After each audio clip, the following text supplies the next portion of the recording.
কিছু মানুষের জীবনে মৌসুমী খুব দ্রুতই বিয়ে করে সংসারে মনোযোগ দেন। 1996 সালে চিত্রনায়ক ওমর সানির সঙ্গে তার সংসার জীবনের শুরু। এরপর থেকে পরিবারের বেশি সময় দিতে থাকেন, যার ফলে ধীরে ধীরে সিনেমায় তার উপস্থিতি কমতে থাকে। তবে 2003 সালের পর থেকে তিনি পরিচালনা ও প্রযোজনার দিকে ঝুঁকে যান। তবে শাবনূরের বিষয়টা ছিল সম্পূর্ণ ভিন্ন। শাবনূর বিয়ে করেন অনেক পরে, প্রায় ক্যারিয়ারের শেষ পর্যায়ে গিয়ে। তিনি দীর্ঘদিন অবিবাহিত ছিলেন, ফলে তিনি পুরোপুরি ক্যারিয়ারে মনোযোগ দিতে পেরেছিলেন এবং একটানা কাজ করেছেন। এছাড়াও শাবনূর ছিলেন খুবই ইমোশনাল এবং তার অভিনয়ে এক ধরনের চার্ম ছিল, যা দর্শকদের কাছে তাকে দীর্ঘদিন ধরে জনপ্রিয় করে রেখেছিল।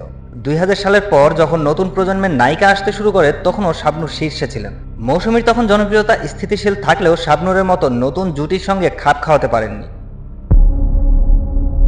শাবনূর প্রায় 15 থেকে 20 বছর সুপারস্টার অবস্থায় ছিলেন, কিন্তু মৌসুমীর জনপ্রিয়তা 8 থেকে 10 বছর পর ধীরে ধীরে কমতে থাকে।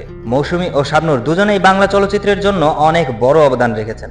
তবে ক্যারিয়ারের দীর্ঘস্থায়িত্ব, দর্শকদের সঙ্গে সংযোগ এবং সালমান শাহের মৃত্যুর পরেও জনপ্রিয়তা ধরে রাখা, এসব কারণে শাবনূর এগিয়ে যান। তবে এটি মানতে হবে যে দুজনেই স্বতন্ত্র স্টাইলের অভিনেত্রী ছিলেন এবং তাদের নিজস্ব দর্শক জনপ্রিয়তা ছিল। তাদের আবেগময় অভিনয় এবং ক্যারিয়ারের ধারাবাহিকতার কারণে বেশি জনপ্রিয় হয়েছেন।